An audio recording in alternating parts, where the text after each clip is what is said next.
라디오 독서실 한국인이 사랑하는 우리 문학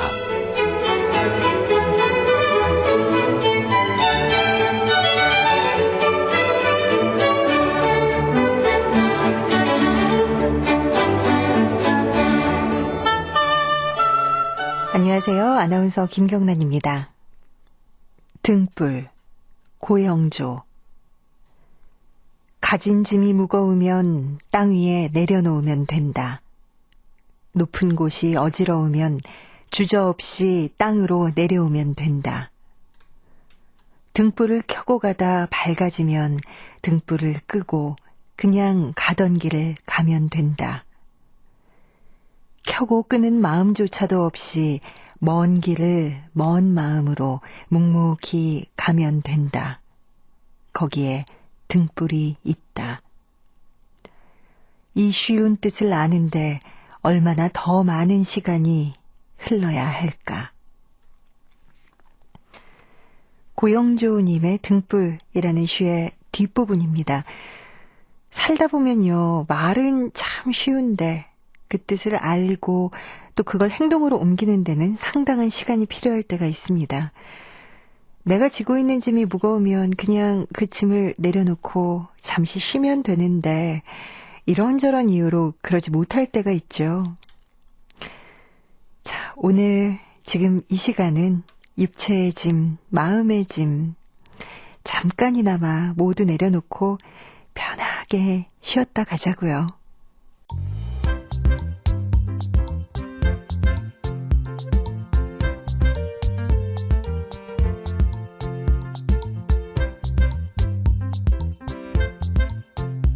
소리로 만나는 책 라디오 독서실. 한국인이 사랑하는 우리 문학을 김경란 아나운서와 함께 만나봅니다.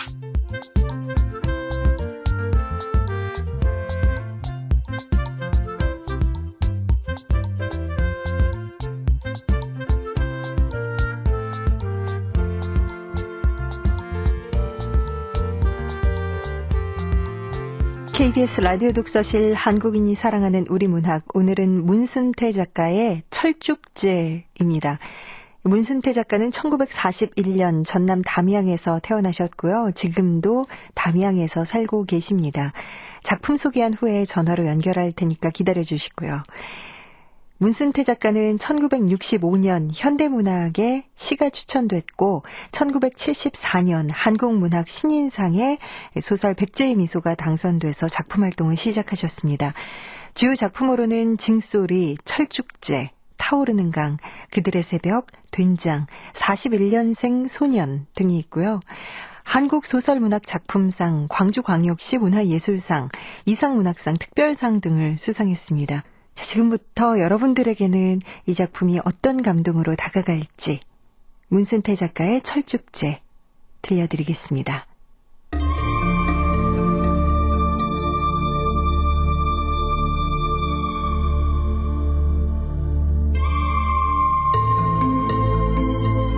철쭉제, 문순태.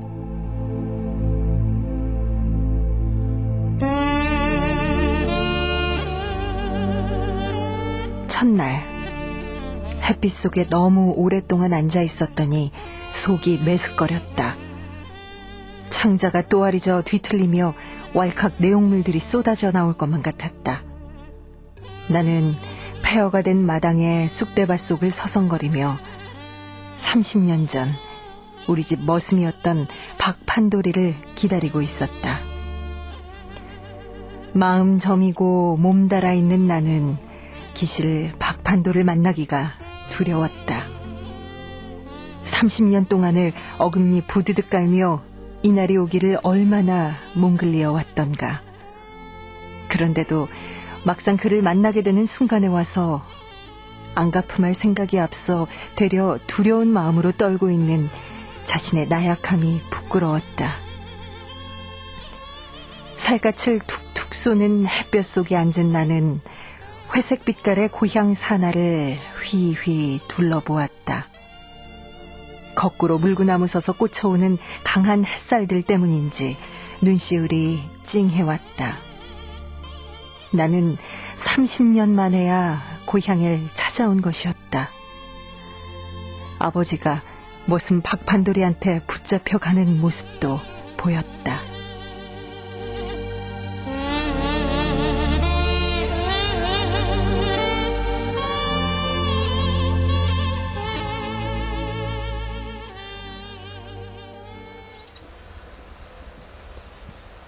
아버지, 제가 아버지 원수를 갚기 위해 그동안 어떻게 공부했는지 아시죠?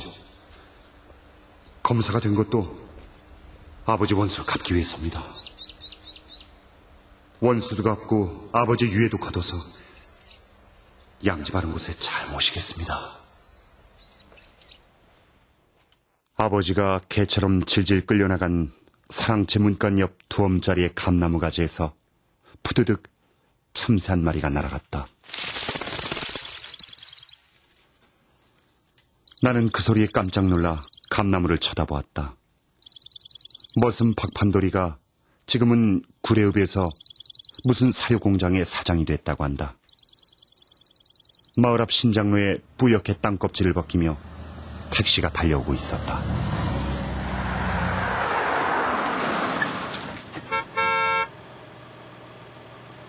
허물어진 돌담 너머 두껍다리 쪽에 두 사람의 상반신이 우줄거리며 걸어오고 있었다.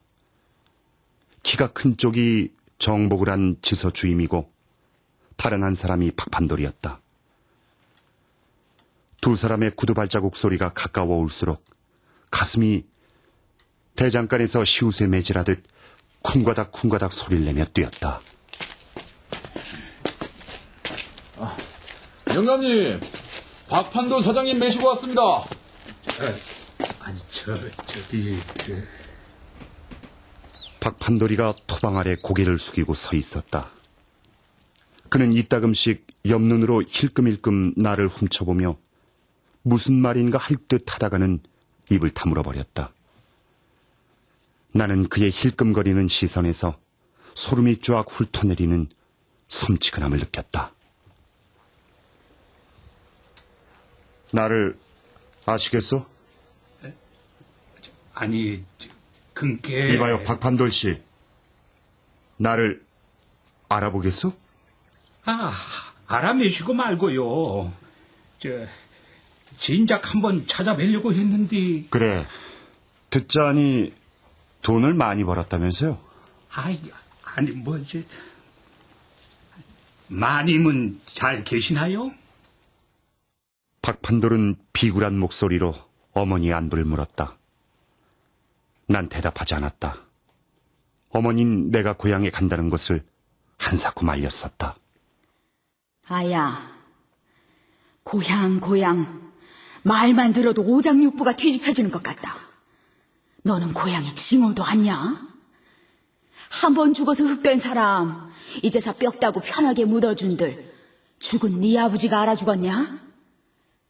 그러고 그 개만도 못한 판돌이 놈은 만나서 뭘 어쩌겠다는 거요?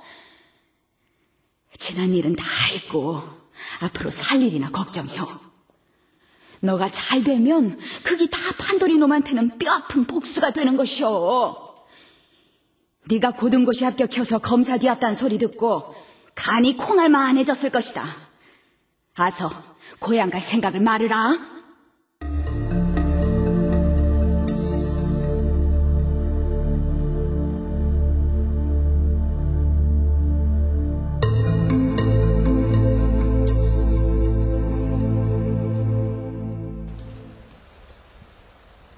판돌 씨, 우리 아버지 어디 묻혔죠?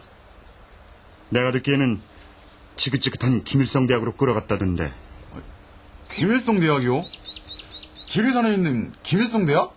그땐 지리산 천왕봉 밑에 세석평전에 김일성 대학이 있었습니다. 그날 밤 당신이 대창을 들이대며 끌고 가지 않았소? 그게... 글쎄, 당신이 김일성 대학으로 끌고 와서 죽였다던데 왜 대답이 없어? 아닙니다. 지가 어찌 어르신네를... 안 죽였단 말이오? 천벌을 받습니다. 당신이 끌고 가는 것을 이 두 눈으로 똑똑히 봤는데도? 그렇지만 지가 죽이진 않았다니까요. 당신이 죽였다던데 그때 현장을 목격한 증인이 있다고. 그게 누굽니까? 그 사람을 대봐요. 이봐요, 박판돌 씨. 난 지금 새삼스럽게 지난날 당신의 잘못을 따지려고 하는 것이 아니에요.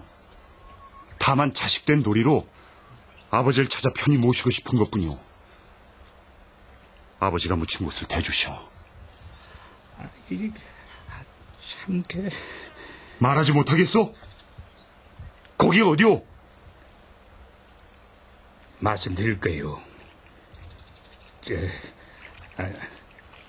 아버님은 세석평전에. 듣던 대로군. 당신은 아버지가 계신 곳을 정확하게 알고 있는 거죠? 박판돌은 대답 대신 무겁게 고개만 끄덕였다. 그제서야 나는 두 손으로 무릎을 짚고 불컥 일어섰다.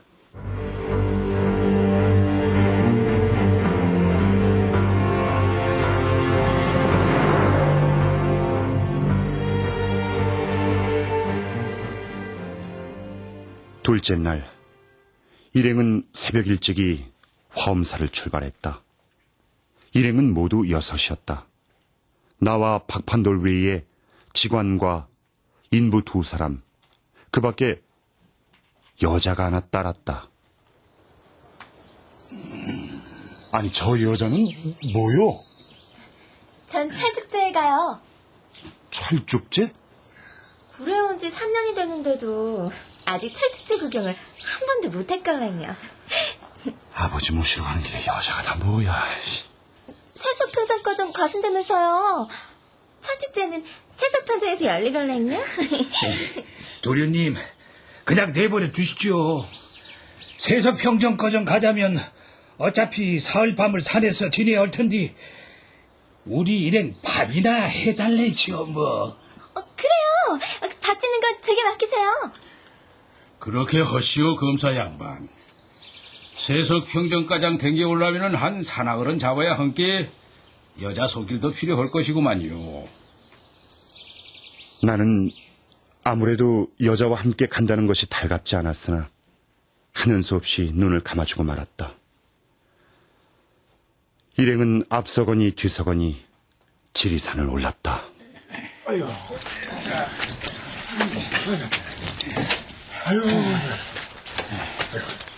인부 2사람은 텐트며 쥐사도구, 삽, 괭이를 얹은 바지개를 지고 뒤따랐다. 읍에서 박판돌이가 데리고 온 직관 박영감은 일단 세석평전에서 유고를 파내려와 솔매마을 근처에 자리를 잡아 이장을 하는 것이 좋겠다고 했으나 내 생각은 솔매마을보다는 지리산 중에 아무데나 웬만한 자리가 있으면 편하게 모시고 싶었다.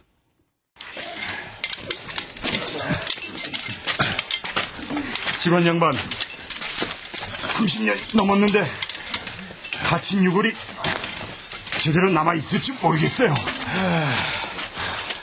글쎄, 관도 없이 가매장을 했다면은 30년이나 지나버렸을게.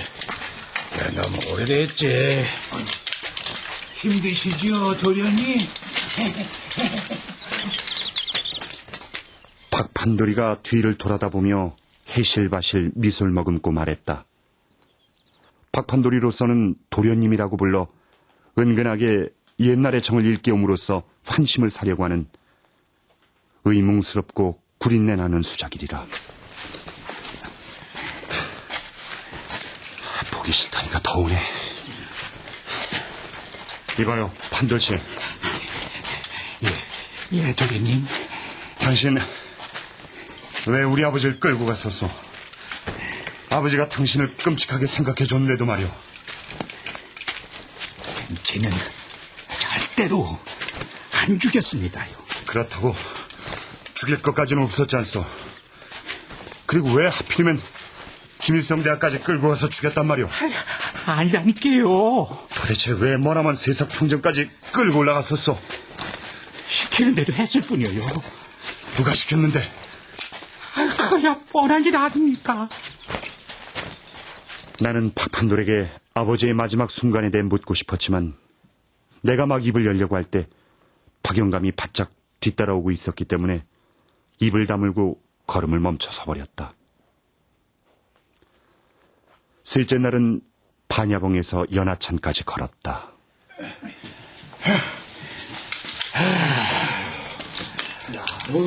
박 검사, 기분이 어째? 예? 지산에 올라온 게 어쩐가 말이여. 네, 좋습니다. 이 산에 올라오면 마음이 그냥 툭 튀어. 어? 이 산에서야 미운 사람이 없지. 어?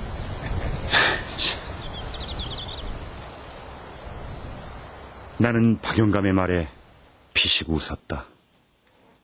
그동안 나는 박판돌이의 온갖 약점들을 들추어내려고 얼마나 끈질기게 파고들었는지 몰랐다. 박판돌은 공비토벌이 끝나자 지리산 벌목장에서 일을 했다. 그는 벌목장에서 인부 노릇만 하기가 억울하다는 것을 재빨리 눈치채고 톱과 도끼를 들고 개업을 시작했다. 그는 한 5년 동안 지리산에서 나무를 찍어내려 재미를 봤으며 그 돈으로 버스 정류장 앞에 가게를 샀다. 색실 얻어 술집을 냈다. 한 5년 술 장사를 해서 너끈하게 번 돈으로 여관을 샀다. 술집을 때려치우고 여관업에 손을 댔다. 그 후로 지금의 사료공장까지 그의 사업수와는 놀라웠다. 나는 박판돌의 과거를 하나하나 담배씩 가득 들추어내서 철저하게 법망의 올가미를 씌울 생각을 했다. 어떻게 해서든지 철저하게 보복을 하고 싶었던 것이었다.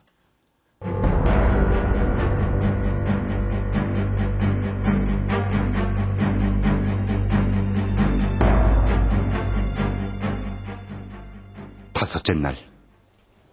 어이, 냉큼들 나와봐. 어? 나와서 구경들 하더라고. 야. 나는 텐트 밖에서 박영감이 큰 소리로 일행들을 깨우는 소리를 듣고 눈을 떴다. 나는 눈을 비비면서 텐트 밖으로 나가봤다.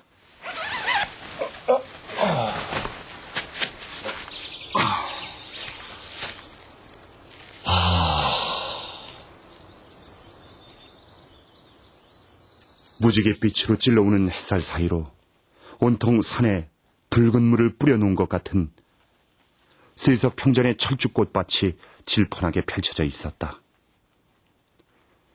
나는 손으로 눈곱자기를 뜯어내며 꽃밭의 찬란함에 바보처럼 입을 벌렸다. 끝이 보이지 않았다. 하늘 끝까지 붉게 물들여져 있는 듯했다. 암수 원앙이 어울려 비비꼬는 비단 금침입을 하나로 세석평전 30여리를 덮어버린 것 같은 꽃밭은 불난 것처럼 이글이글 타올랐다.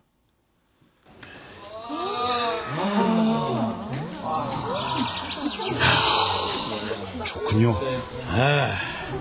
내 마음이 툭 튀어오는 것 같지 않아? 암튼 좋아요. 저기서 이제 곧게 철쭉제가 시작될 거야, 이거 봐. 박영감이 턱으로 가리키는 철쭉꽃밭 한가운데에 웅성웅성 사람들이 모여 있었다. 아니, 우리도 가볼까요? 그럼 가봐야지. 여기까지 와갖고 철쭉제에 참여를 안 해서야 쓰겠는가.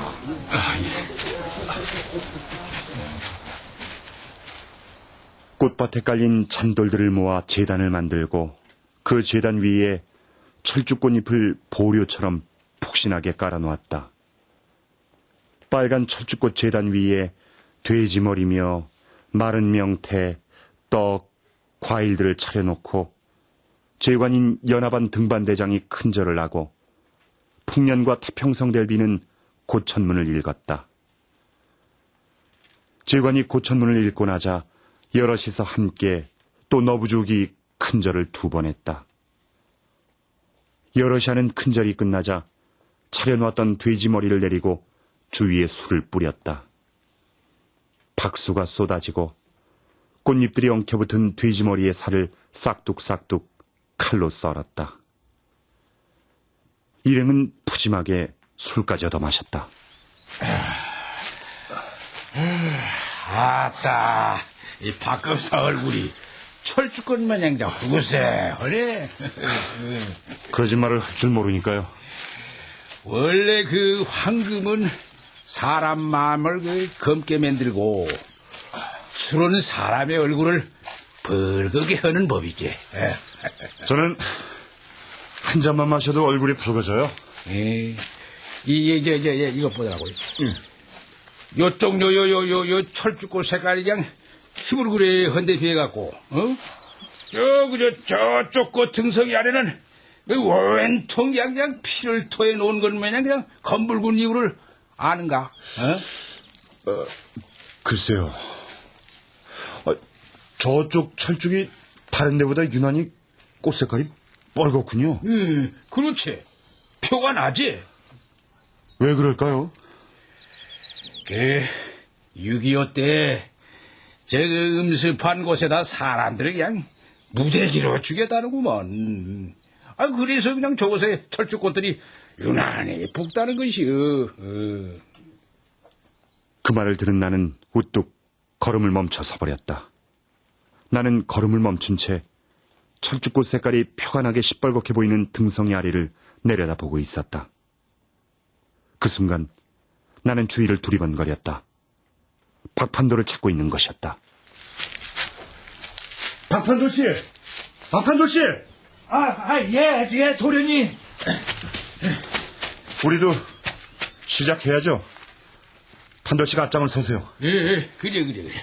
자, 이자는 아버님을 찾아 모셔야지. 자. 다들 이들 와. 와. 뭐예요? 앞장서라니까? 그럴 줄 알고, 예. 박판돌은 시계추처럼 정확하게 고개를 전우좌우로 휘두르며 걸었다.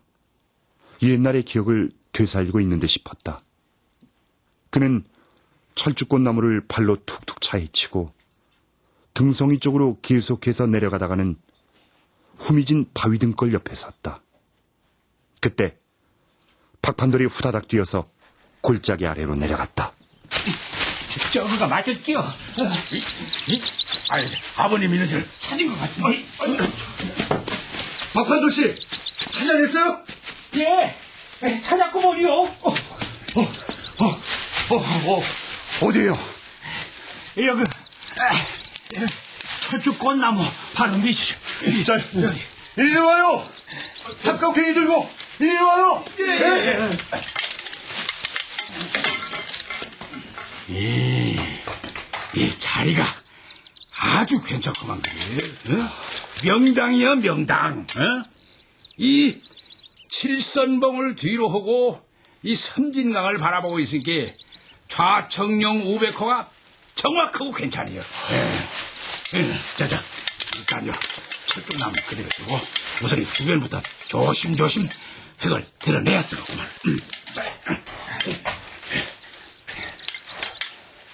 박영감은 쭈그려 앉으며 감회장한 아랫부분을 살살 긁어냈다. 흙더미가 벗겨지자 푸석푸석 썩은 돌무더기가 나왔다. 아버지가 묻혀있을 흙더미 위의 철쭉꽃들은 다른 꽃들보다 더 새빨갛고 탐스러웠다. 자자자자, 조심. 그걸 긁어내더라고. 조심해. 얼마 후 너덜너덜 썩어 겨우 형태만 남은 바지의 천을 걷어내자 색깔이 뿌연 뼈가 드러났다.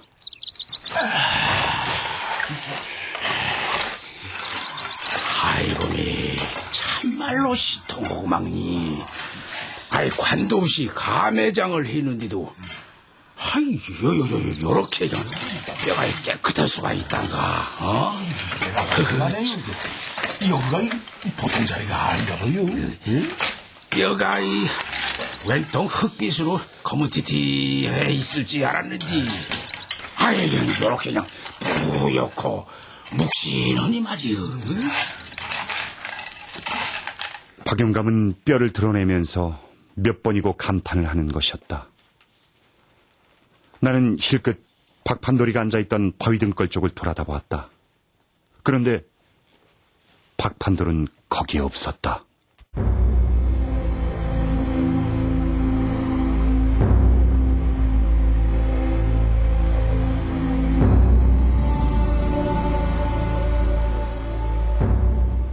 아버지의 유해는 라면 상자 바닥에 백지를 두껍게 깔고 순서대로 차곡차곡 넣었다.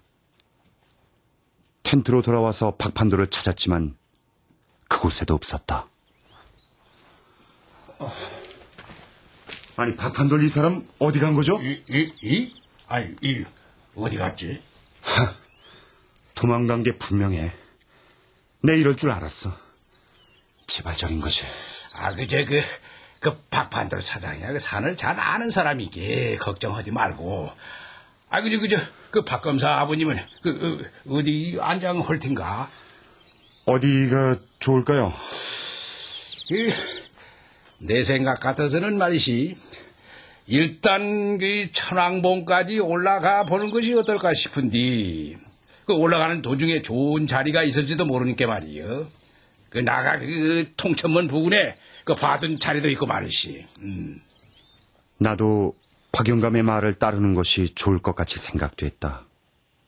더욱이 아버진 살아생전 천왕봉 한번 올라가 보는 것이 그렇게 소원이었다고 하지 않았던가. 아버지와 함께 천왕봉에 올라갔다 오니 뜻밖의 텐트에 박판돌이 앉아 있었다.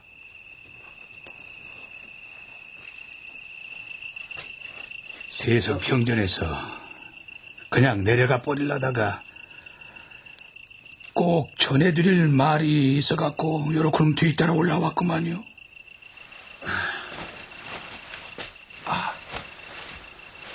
내게 할 말이 있어?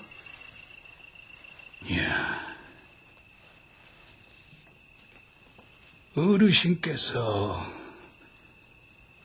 세석평전에서 제한테 마지막으로 하신 말씀이 있습니다. 내가 아니라 판돌 씨에게요? 차마 이런 말씀은 안 하려고 했습니다마는 갑자기 생각이 달라져서 산에 올라와 본 게 마음이 강해지는만요. 이제야 아버지 죽인 사실을 고백하려는구만. 어르신께서 제한테 잘못했으니까 용서해달라고 하셨구먼요. 에? 시방 한 말은 죄다 참말입니다. 지리산 산신령한테 맹세합니다요. 그때 어르신은 눈물을 흘리시고 지한테 용서를 빌면서 살려달라고 하셨어요. 뭐라고? 아버지가 뭐? 용서해요? 어르신께서 왜 하찮은 머슴놈한테 용서해달라고 빌었는지 그 이유를 알고 싶지 않으신 게라오. 이유는 무슨 이유? 검사님은 춘부장님의 뼈를 찾았으니까 다행이겠습니다만 요 놈은 아직 지 아버지의 뼈가 어디에 있는지도 모릅니다요. 뭐? 아니 도대체 지금 무슨 말을 하는 거요? 왼순 놈의 족보 때문이었지라. 족보라니? 지 할아버지와 할머니는 되려님 댁 종이었답니다. 그러고 늙어서 죽게 될 때쯤 종문서를 받고 풀려났더랍니다. 할아버지는 숨을 거두면서 어린 아들한테 종문서를 내주면서 다시 솔매마을 박찬봉 댁으로 들어가라고 했대요. 되려님 할아버님이 바로 박찬봉 어른이셨지라. 이보쇼, 한껏 종에서 풀려났는데 종문서를 자식한테 주면서 다시 들어가라고 하다니. 그러니까 족보 때문이었다니까요. 할아버지는 지 아버지한테 종문서를 주면서 면천을 하려면 종문서보다 족보가 있어야 함께 그랬다고 합디다.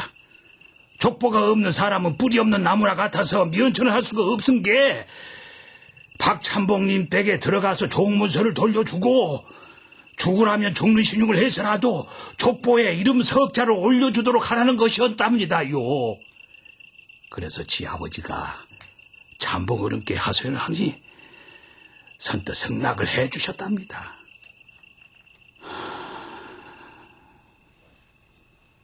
그러면서 박판돌은 처음으로 깊은 한숨을 토해냈다.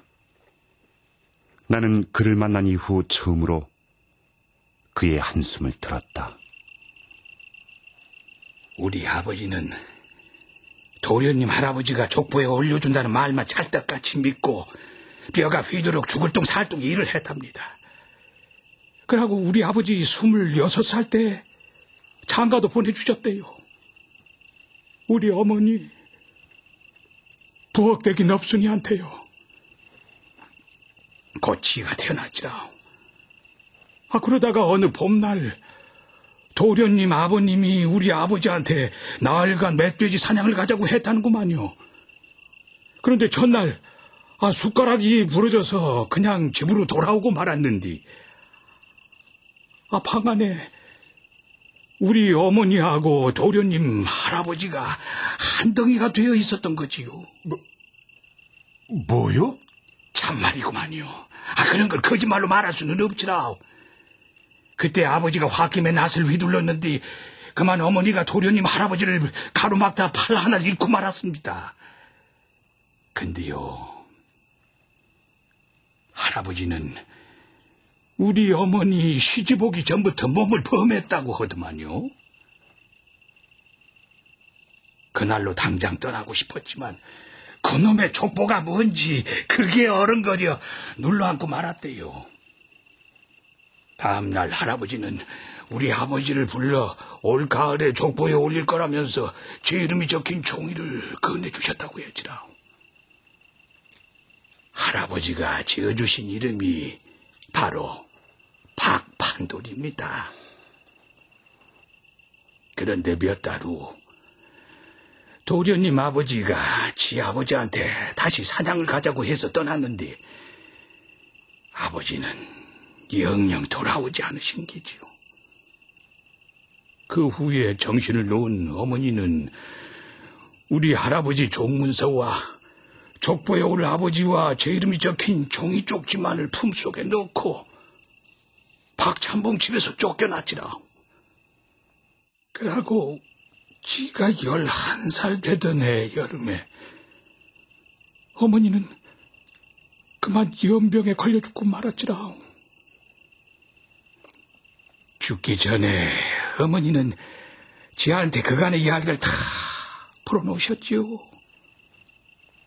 어머니 죽고 박찬봉 집으로 찾아간 게 이미 찬봉 어른은 돌아가시고 도련님 아버지만 시절 좋게 살고 계시대요. 어쨌든 지도 살아야 한 게 꼴모습이 된 거지요. 긴 이야기를 끝낸 판돌이는 무겁게 머리를 들어 올려 동굴의 천장처럼 칙칙하게 내려앉아 있는 하늘을 쳐다보았다. 별 하나 돋아나지 않은 어둡고 답답한 하늘이었다.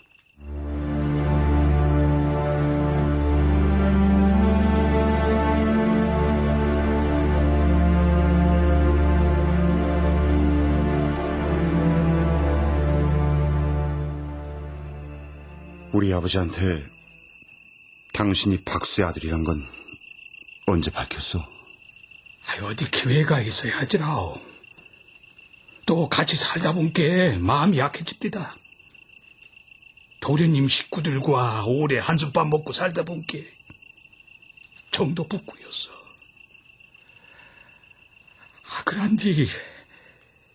그런데 6.25가 터지고 세상이 뒤집히니까 지 마음도 세상과 함께 뒤집힙니다요. 좌우당간에 어르신한테 한번 따져봐야겠다는 생각이 들더만요. 그래서 그 어를 데리고 지리산으로 들어갔지라. 가서 어르신한테 지 신분을 밝혔구먼요. 그러고 우리 아버지를 어디서 죽였느냐고 성질을 부렸지라. 사실 그때 저는 어르신네께서 거짓말로라도 지 아버지를 절대 죽이지 않았다고 말하기를 마음속으로 얼마나 바랬는지 몰라라. 그런데 말입니다. 어르신께서는 지가 그렇게 바랬던 것과는 달리 우리 아버지를 세석병전에서 엽총으로 쏴 죽였다고 쉽게 고백을 하시고 말았어요. 아버지가? 도련님 아버지가 그러더만요. 우리 아버지가 언젠가 낫으로 어르신 아버지를 찍어 죽일 것 같았고, 또 지 부자가 도련님 댁 족보에 오르는 것이 싫어서 죽였다고 하더만요. 어르신은 그러면서 보잘것없는 지한테 용서를 빌었지라. 저는 그런 어르신이 싫었던 거지요. 차라리 그때 나한테 불호령을 치셨더라면 제 마음이 약해져서. 그래서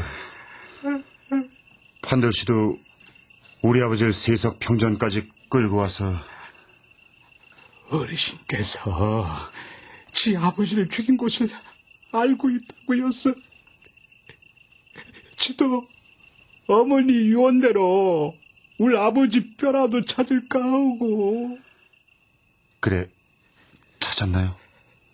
찾았겠죠? 어디 가요?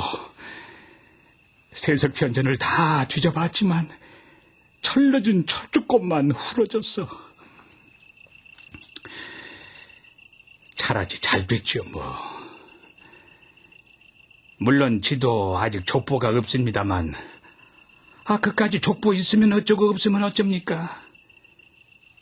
족보가 없는 대신 돈이라도 몽땅 벌자 하는 생각으로 살았지라. 지는요, 아직 도련님 조부님이 박판돌이라고 지어주신 지 이름을 소중하게 생각하고 있구만요. 어쩌면 족보보다는 그거이 더 귀한 것일지도 모르지라. 판돌이의 얘기를 듣고 난 나는 마지막으로 그에게 아버지를 죽인 사람은 바로 판돌이 당신이었구만요 하고 물으려다가 끝내 입을 열지 못했다.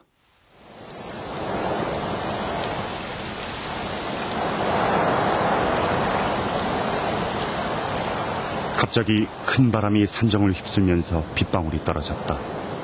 비바람이 휘몰아치자 판돌이는 으스스 몸을 털며 텐트 쪽으로 성큼성큼 걸어가 버렸다.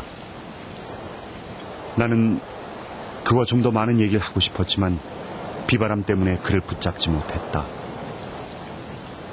나는 마치 무거운 쇠망치로 계속해서 뒤통수를 얻어맞고 있는 기분으로 아침이 밝아오기만을 기다렸다. 나는 지리산 골짜기에 떠도름하는 박수의 원혼과 그런 아버지의 원혼을 달랠 길 없어 괴로워하는 박판돌이한테 죽은 아버지 대신 용서를 빌고 싶었다.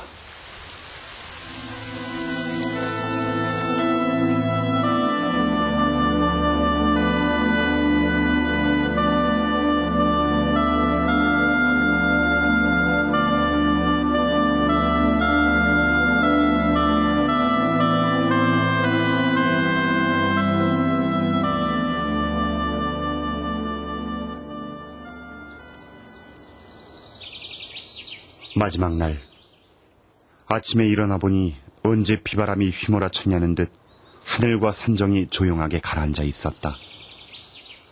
안개가 걷히고 산이 유리구슬 속처럼 깨끗해지자 일행은 멀리 출렁여 보이는 세석평전의 철쭉꽃밭 물결을 내려다보면서 천왕봉을 내려왔다.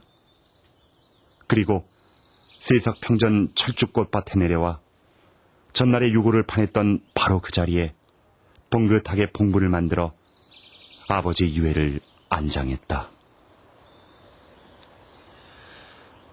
아버님, 내년 철축제에도 꼭 오겠습니다. 그래야지. 내년 철축제에 와서 어르신을 뵙고 가야지. 지도 후담에 죽으면 세석평전 철쭉꽃밭에 묻히고 싶구먼요. 지금껏 말이 없던 박판돌이의 그 말에 나는 처음으로 그를 보며 싱긋 웃었다. 어둑어둑해서야 대성동 골짜기를 타고 신흥에 도착한 일행은 화계를 거쳐 구례읍까지 가는 마지막 버스를 탈 수가 있었다. 나는 쌍계사 입구 용강에서 내렸다. 박 검사는 여기서 내려야지. 아, 예. 저기 박판도 씨. 예? 예, 도련님. 내년 철축제 때 다시 만납시다. 그리고 미안합니다.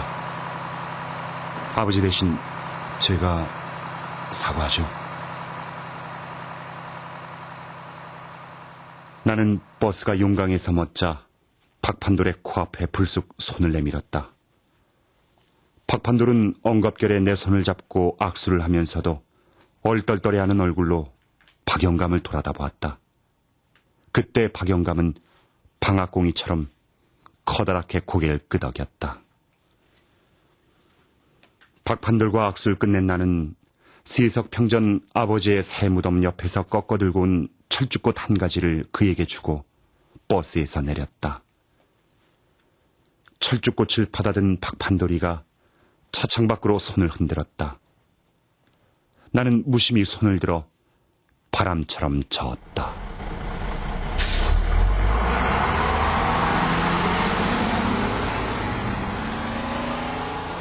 버스가 사라질 때까지 멀뚱하게 서서 손을 흔들던 나는 뒤로 돌아서서 두 팔을 벌리고 어둠 속에 아버지 같은 모습으로 웅숭그리고 앉아있는 지리산을 가슴 안으로 힘껏 끌어안았다. 덩치 큰 지리산이 가슴 뻐근하게 와안기면서 구멍이 뚫린 것처럼 허탈해졌다.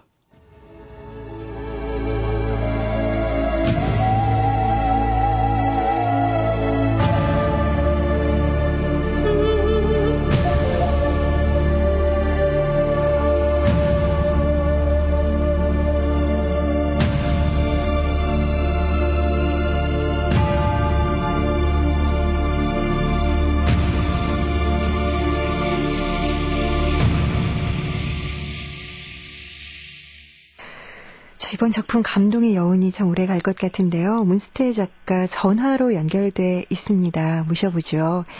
작가님 안녕하세요. 네, 안녕하세요. 네, 반갑습니다. 네, 반갑습니다. 네, 지금도 담양에 계시겠네요. 네, 담양 남면 골짜기 마을에 있습니다. 그러시군요. 네. 저희가 오늘 철쭉제 작품을 만나봤습니다. 예. 이 철쭉제는 언제 발표를 하셨고 이 작품 쓰게 된 배경이 무엇인지 들어보고 싶어요. 예, 아마 1980년대 초 1년인가 2년쯤에 발표를 했을 겁니다. 네.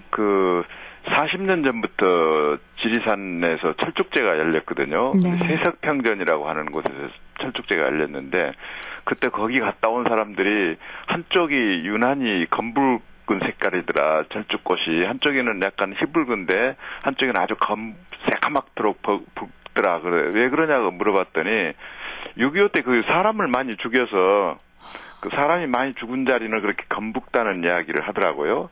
그래서 제가 깜짝 놀라서 이건 소설이 될 수 있다 이런 생각을 해서 저는 이 소설의 주제를 분단 극복, 민족의 화해 이런 걸 생각했습니다.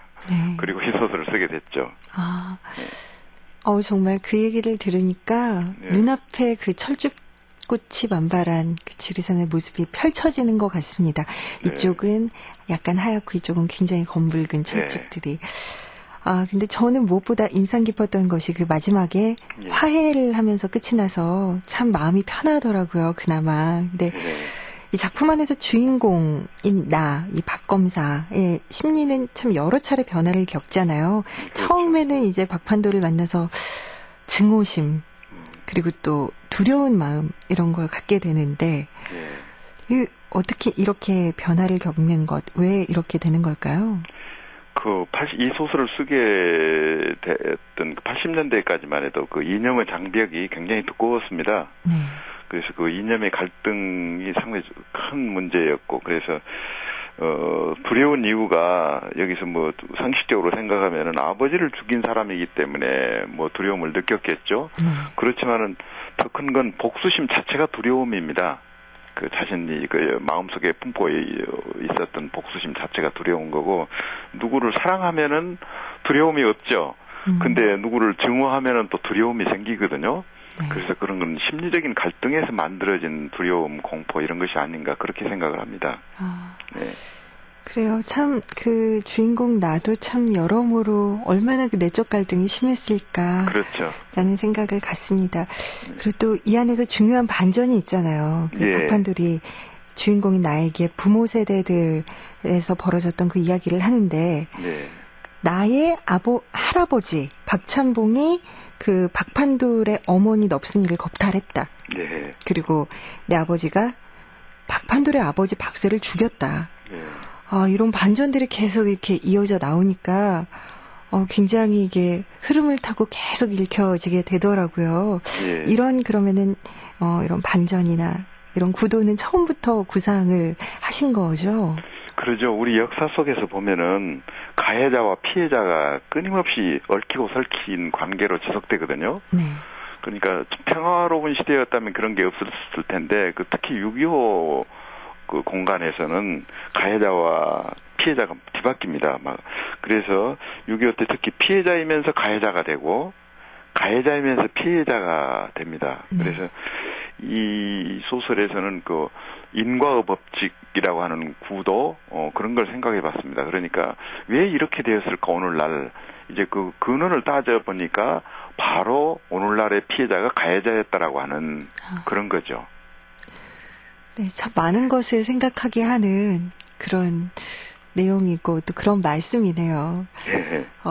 이 작품 속에 또 지리산의 풍경이 참 자세하게 묘사가 돼 있어서 요즘도 지리산에 한창 철쭉이 만발하 있다고 들었거든요. 네, 그렇죠. 이제 바짝 필 때죠. 조금 네. 더 가면 피크가 됩니다. 네. 그래서 철쭉제도 이제 있다고 하더라고요. 네, 예. 예, 작가님도 혹시 철쭉제 참석해 보셨겠죠? 아닙니다. 저는 철쭉제를 한 번도 가보지 못했고요. 그러셨어요? 예, 사실은 이제 지리산을 가장 멀리 가본 곳이 반야봉까지밖에 못 가봤거든요. 네. 근데 제가 이 소설을 쓸 때는 이 상상력 테스트를 하기 위해서 일부러 안 갔습니다.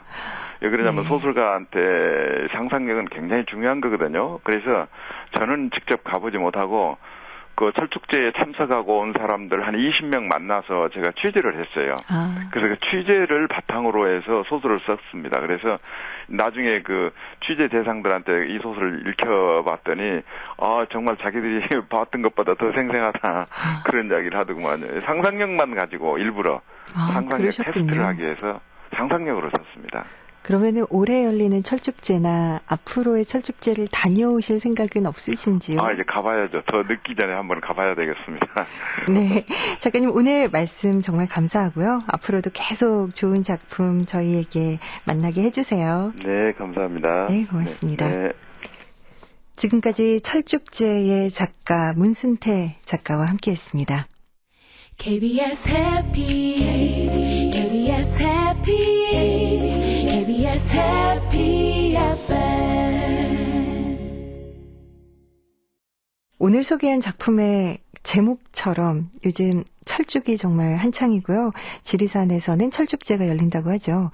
이 철쭉꽃의 꽃말이 뭔지 아세요? 바로 사랑의 즐거움이라고 합니다. 어디서나 흔하게 볼 수 있는 철쭉, 그것처럼 사랑의 즐거움도 여러분 주변 어디서나 만날 수 있기를 바랍니다.